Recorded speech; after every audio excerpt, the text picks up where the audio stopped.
This is my good friend Steve's 1955 Chevy pickup. This is also Steve's chicken Juno, who's going to be helping us out today. You guys have not seen this on my channel yet. If you subscribe to Steve's channel, then you have seen it. And if you're wondering why this truck is lower than my GPA in high school, it's because Steve's already done some work to this thing.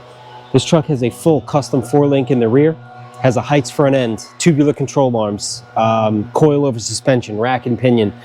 This is going to be a really, really cool truck when it is done, but it obviously still needs some work. So this is all the work that Steve has done so far. When we picked this truck up, this truck still had the leaf spring suspension, front and rear. Like I said, he did the 4-link suspension in the rear and now has coilovers. This truck also has a 12-bolt. Disc brake conversion in the rear. He has the rest of the parts for that, obviously yet to be installed. Inside right now is a parts shelf, all right, like all of our cars, unfortunately. When you're not working with a lot of room, this is what you're forced to do. But the truck did come with the bench seat. It actually has a brand new fuel tank behind the seat. I'm not going to bother trying to pull that up because I'll knock everything off the seat. And then up front, this truck actually came with, it was still in the box, but a Heights front end. So Steve added this cross member here. Again, rack and pinion steering, tubular upper lowers, disc brake conversion. A lot of good stuff that was included in this truck. But as you can see right here, a little something missing. And that's what we're going to be working on today. We're going to temporarily mount a engine and a transmission into this truck. And we're going to get that engine from this war crime on wheels. So this is a 2000 GMC Sierra that Steve picked up a couple of months ago, solely for this purpose. So we needed a donor engine for the 55, and that's exactly what we're going to do. But before we do that, one benefit to having the engine still in the truck is that hopefully we can get it running, and then maybe, I don't know, beat it up a little bit before we yank the engine out of this thing while it's still hot. So this truck being a 2500, it has the 6-liter, which is either an LQ4 or an LQ9. Either way, good engine. When Steve bought this truck, it was not running. The story we got was somebody swapped another engine into it because the original one blew up. Now Steve has verified that the engine is in fact not stuck, so it does turn over. Did you check the oil? What? It's probably got oil. So what we're going to do is we're going to hook the jump pack up to it because nothing on this property has a good battery.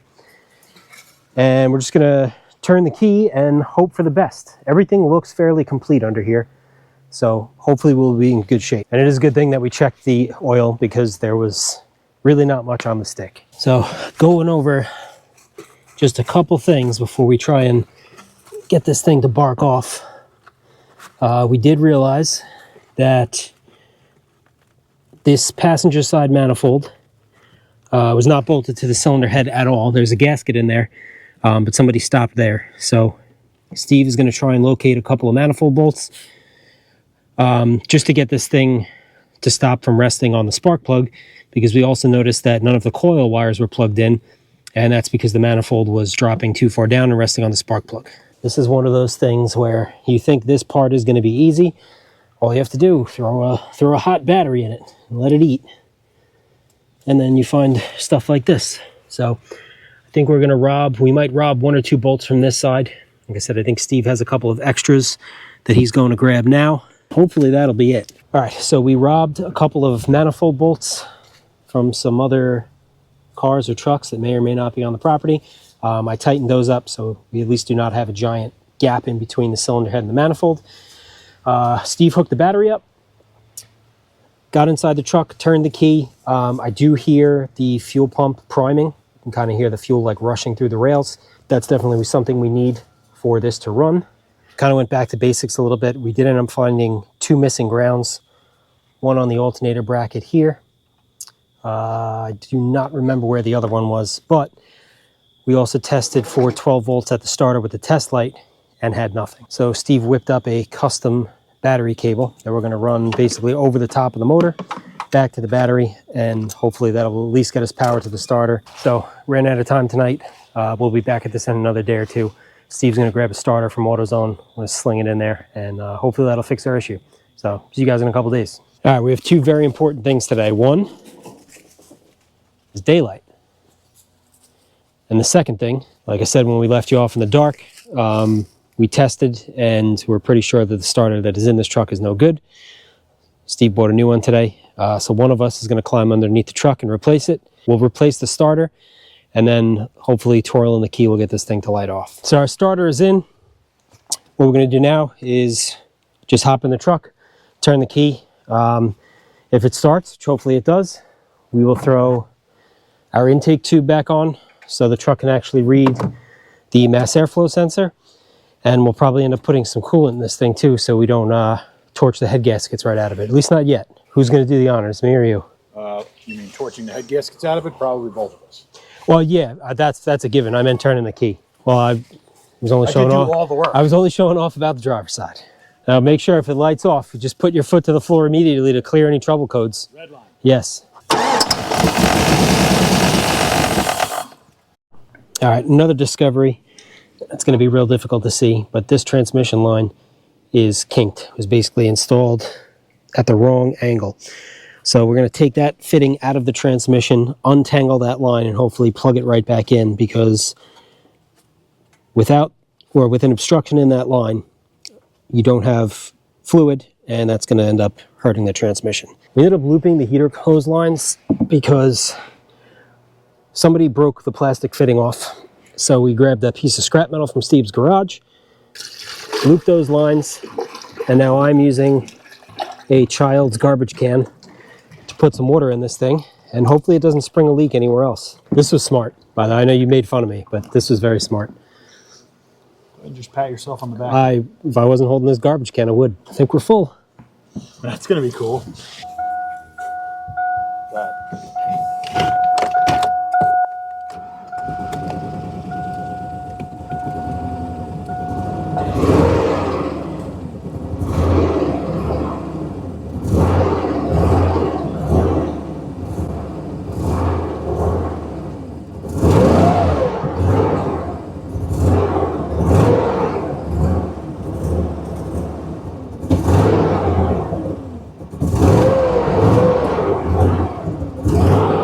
Oh, nope, never mind. Shifter's not connected. It was making like 60 pounds of oil pressure when I was giving it the beans.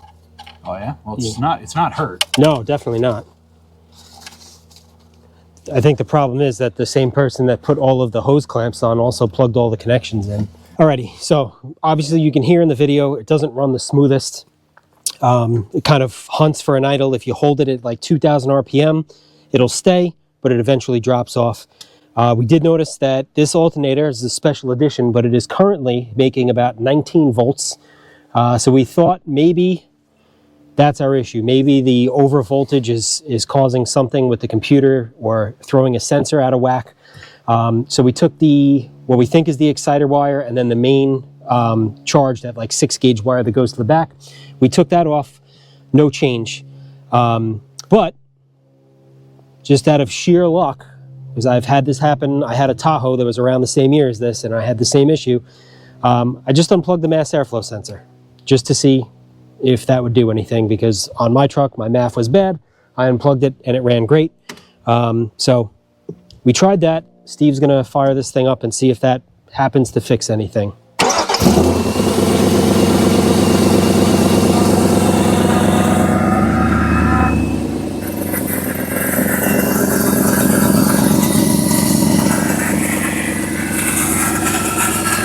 So unplugging that MAF definitely did the trick.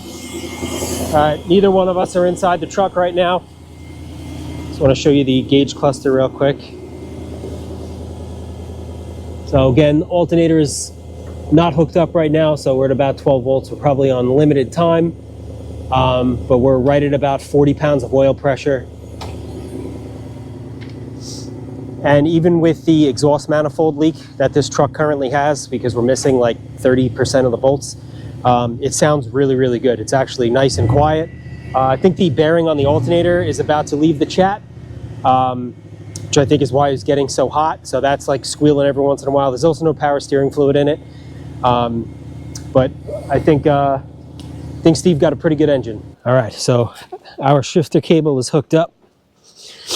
About to take this thing around the yard once or twice, see how it runs. And then after that, Out she comes.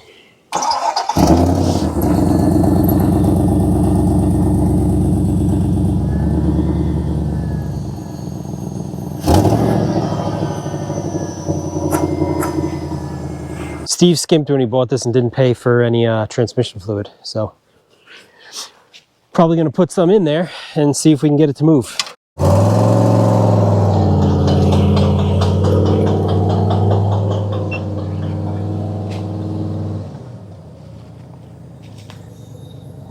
Well, something's locking up in the rear diff, but I think just from sheer determination might have broken it loose. That sounds really good.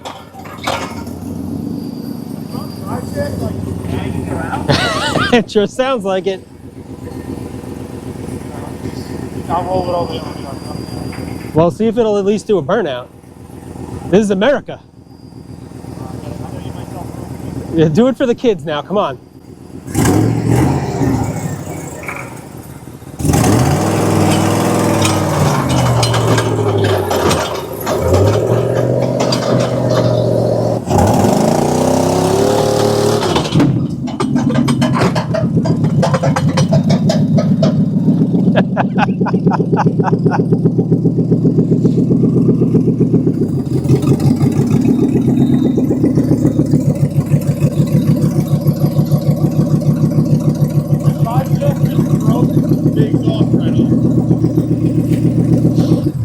You're a bad influence. You're a bad person.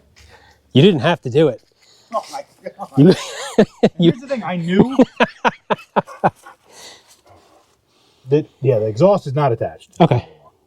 I mean, that's one less thing that we have to unbolt. So technically I did you a favor. Why would you do that? Nobody told you to do this. Yeah, that right rear wheel was getting hung up pretty bad. Yep. I think whatever it was, you broke it loose though. I'm proud of you. Yeah, it seemed to roll okay afterwards. Yeah. You just gotta, you fix it with the gas, you know? You just power right through. That's right. Do you want me to just go disconnect that front drive shaft? I mean, the exhaust is already blown off the car now, so. Well, yeah, but I mean, you don't want the drive shaft whipping around in there. Or is it still, is it still in four-wheel drive? Probably. Well, if we disconnect, if we turn that off, then we should be good. Yeah, it wasn't on until somebody told me to turn it on. So here's part of the U-joint cap that got blown out of the truck. I don't think it actually hurt anything. It just, you know, rapid unscheduled disassembly. And you'll get that on those big jobs. All right, well, now that Steve ruined all of our fun, we did make me laugh. We're going to pull this over to the garage and start getting ready to yank this out of the truck and get it ready to go into Steve's 55 Chevy pickup. All right, time to start yanking this thing out. So I'm going to go through, I'm going to start disconnecting everything from the wiring harness. I also have to remember, I want to depressurize the fuel lines. So that little Schrader valve that's on there, relieve the fuel pressure because I don't want to take the fuel lines off and have it explode in my face. Not that that's ever happened before. So yeah, we'll go through, we'll start unplugging everything. Steve's going to start working on getting the rad support taken out. So hopefully once this is out, we can pop the intake off, put our lift plate on there, and then hopefully yank this entire thing out. So on the driver's side so far, I have the main coil plug disconnected. I have coolant temp sensor disconnected. I pulled the positive battery terminal junction off of the side of the alternator bracket.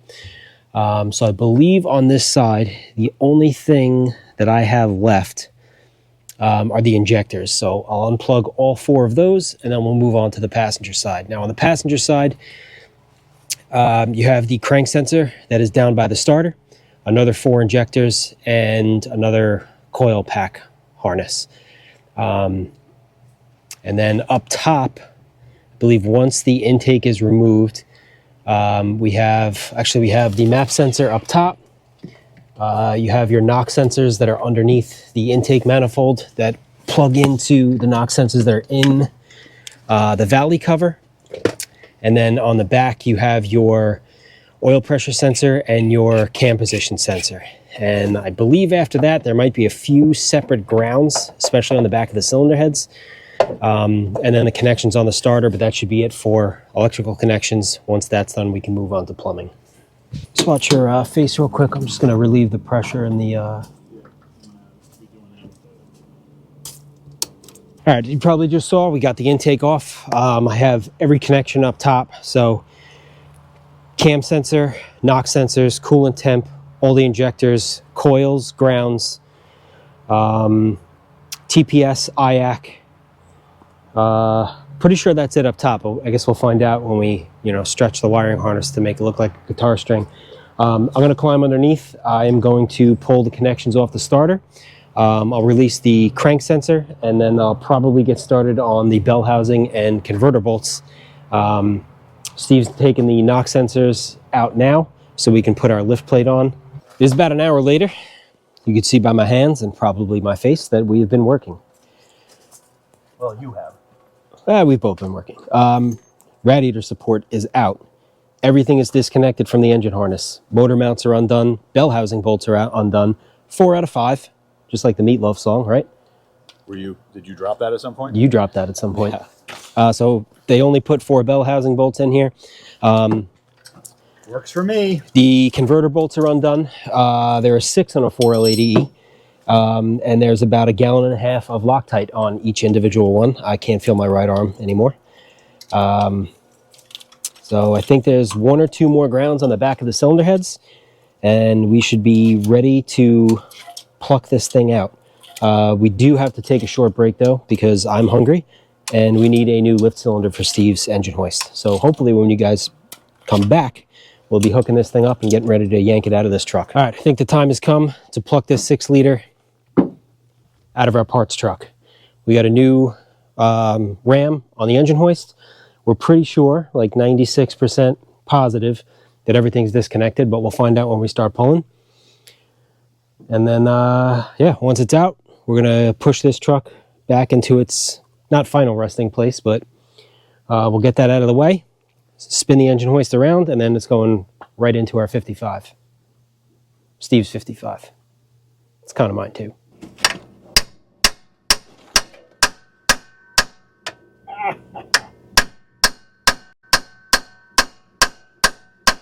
It's going. Yeah? Yep.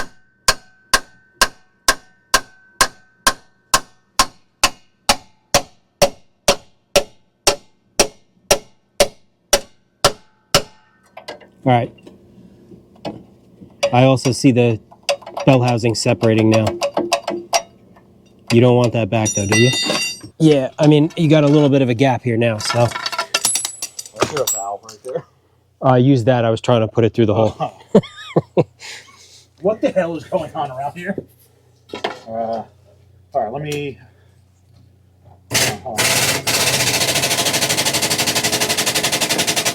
All right, hold it right there. We should probably, yes, we should probably move this thing back and lower this down because I don't know if you know this, but your driveway's not even. I like it. Nope.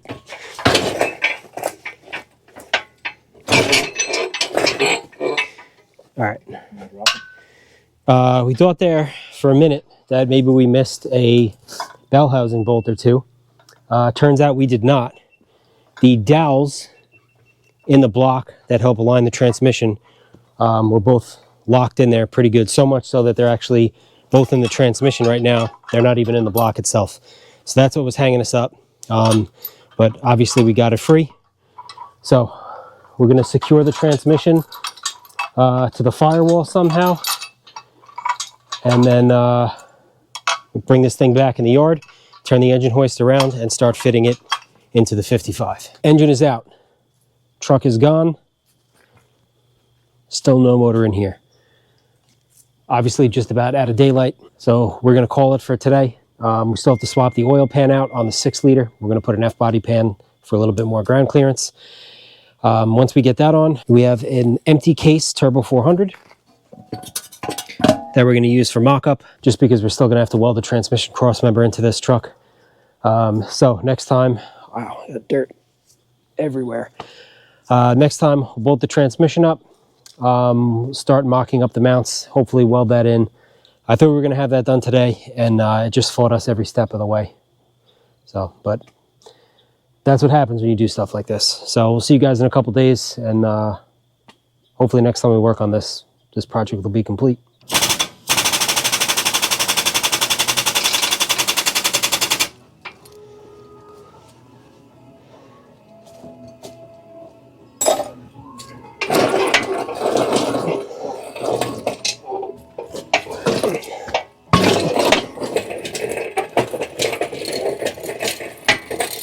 So where we left this off last night, you probably saw us slide it into the actual frame rails of the truck, which went pretty easily. From there, really until it got dark, we were kind of shifting this thing side to side and back and forth and making sure that it's where we want it in the truck. So between our frame rails, our outside edge to outside edge is 34 inches. The center of our crank bolt is exactly 17 inches dead center. We have pretty good clearance on the firewall to the valve covers. I don't see exhaust manifolds or anything like that being an issue. We're still actually using the truck pan, which I think we're going to swap that out for an F-body pan to get a little more clearance. Again, you saw in the picture, and when I did the walk around, this truck is extremely low. So the further up in the frame we can keep all that stuff, the better. Let me show you guys the mounts real quick. This one we actually trimmed last night. But you can see as we bring that up, that actually meets the cross member here. And then right by my finger, there's actually a flat plate. So that'll give us plenty of material to weld to. And then we can even triangulate or add a brace from this flat panel on the bottom down to the cross member down there. And then the passenger side has not been trimmed yet, but it's kind of the same thing. You can see that little tab right down there by my index finger. Once that's trimmed, that should be able to swing up a little bit, and we'll be able to weld it in the same spot. So once those are tacked in place, the last thing we're going to have to do is climb underneath the truck and make sure that our pinion angle is correct before we weld the cross member to this truck. So that's going to be the plan today. Trim that other motor mount, get it to fit, and then hopefully figure out the angle that we need for our transmission. All right, we have checked our measurements and angles probably 10 times. Everything is where it's supposed to be. It's positioned correctly. It's centered in the truck. All right, the angle of the tail shaft is where we want it to be, where hopefully when this thing is actually running and driving, it doesn't rattle the U-joint out of it every other day. We have our frame prepped. Our motor mounts are prepped. Steve is prepped to weld, I think. I don't know, he's reading some manual for the welder right now. That's probably a good sign. So with that being said, we're going to try and get a couple of tacks on our motor mounts to get this in place. We still have our cribbing underneath the oil pan to make sure that everything is staying in position. So I think it's time to weld. I don't think there's any going back. I don't think there's any turning back at this point. I think we're pretty happy with the location of everything. And we're about to get some rain, tornado, hurricane, typhoon, I'm not sure. But the weather looks like it is rapidly changing. So we're going to tack this in place. And then the next time we'll see you, it'll be another new day because we're running out of daylight as well.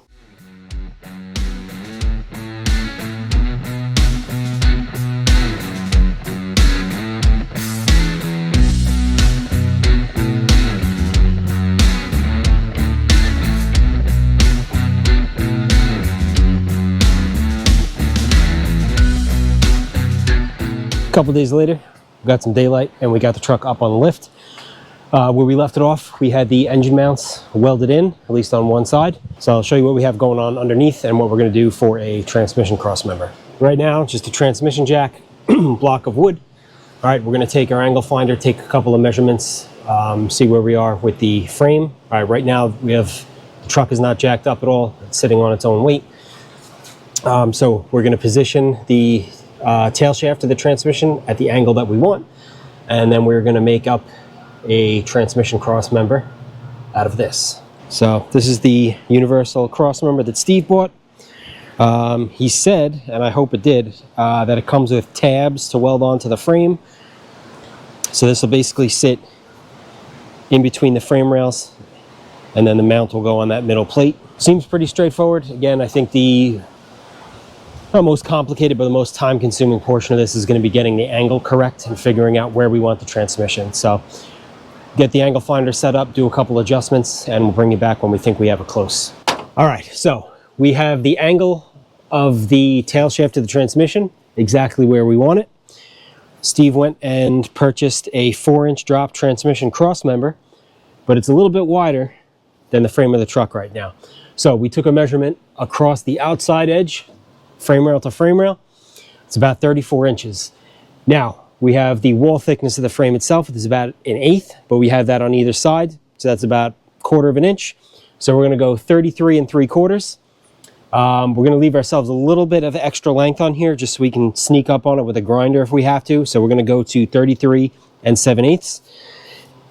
And we got lucky because this transmission cross member, for whatever reason, is 37 7/8. So we're going to take 2 inches off either side. Obviously, you want to keep this centered. So if you take 4 inches off one side, it's going to put the mount over one side to the other. So Steve's going to cut this. I'm going to let him cut it because it's his. And if he messes it up, then he has to buy a new one and I don't have to. So we're going to get this trimmed up. Then we'll come back in. We'll try and just throw this thing up, swish it right in between the frame rails, bolt it up to the transmission cross member. We have these little tabs. All right, so this is going to get welded to the outside of the transmission cross member like that. And then we'll drill and we'll run 3 bolts so the transmission cross member will be removable, which is going to be nice because I have a feeling it's going to be a little tight to get the engine and transmission out of this truck. So that's where we're at. Bring you back after we measure 36 times and cut twice. All right, we have our cross member trimmed, fits in between the rails. All right, these little brackets here. All right, that's what we're actually going to weld.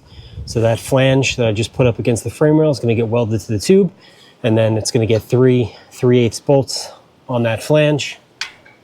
All right, again, we'll do that on either side, but none of this is moved. We have our transmission mount in place. So what Steve's going to do is tack that in a couple different places. Then we're going to mark the frame, drill our holes, and we'll take, all right, from there, we'll probably do a final weld where we'll take this out, drill the holes, then we'll put it back in, make sure that our fitment is correct, make sure nothing's moved.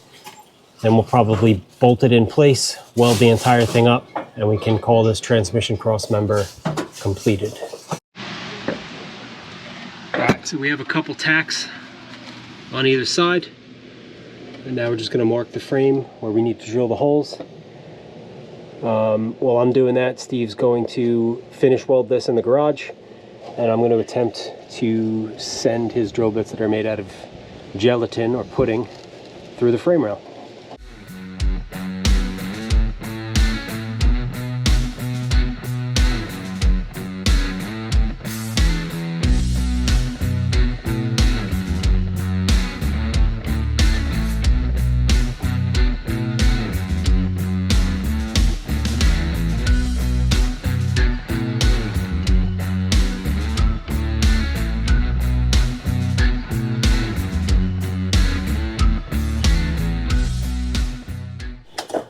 All right, so the transmission is supported, all right, by the cross member. We have our 6 bolts in with the nuts. The holes lined up pretty well. All right, obviously the jack is out from underneath the transmission right now, so this is all on the frame of the truck. All right, we took some more measurements and used our angle finder. All right, it didn't shift on us, maybe like 0.1, 0.2 degrees, but really not much at all. So now that we have that done and the truck up in the air, we're going to finish welding the bottom of the engine mounts. All right, possibly add a gusset or support in there. And then once that's done, we can actually take our wood blocks out from underneath the oil pan. And this engine and transmission should be mounted properly in the truck the way we want it. Now, a few other things that are going to change. Obviously, we need a transmission that has something inside of it. This was just to mock it up. We're also going to change that truck oil pan out for an F-body oil pan. So an LS1 pan, 98 to 2002 Firebird Trans Am Camaro. We're going to swap that in just to get us some more clearance in between the bottom of the truck and the ground itself, because as you saw in the beginning, this truck is extremely low and we want to keep it that way. And if we can avoid tearing any of the drivetrain out, that would be a plus. All right, we have the bottom side of our engine mounts welded in. All right, we're going to take some weight off of the front of the engine. We're going to slide those wood blocks out from underneath. And hopefully all of our hard work here doesn't come crashing to the ground. See if Steve had the settings right on the welder. All right. And those bolts went right in. Final test. You guys saw Steve do the quality assurance test there. Looks really cool in the truck too. So like I said, we're going to swap that oil pan out for an F-body oil pan. Not in this video. I think we're calling it on this truck for now. Engine mounts are in. Transmission cross member is in. So not bad. 2 or 3 days ago, this was in, hooked up, and wired in a 2000 GMC Sierra, and it is now in a 1955 Chevy pickup truck. All in all, not bad for a few days work. But that is going to do it for this one. There will be plenty more on Steve's truck. If you have not subscribed to his channel yet, please do so. American Nostalgia Garage. This is one of many vehicles that he has. And hopefully we'll see more of it here too, if he's going to allow me to help him work on it. But thank you guys very much for watching. We'll see you very soon.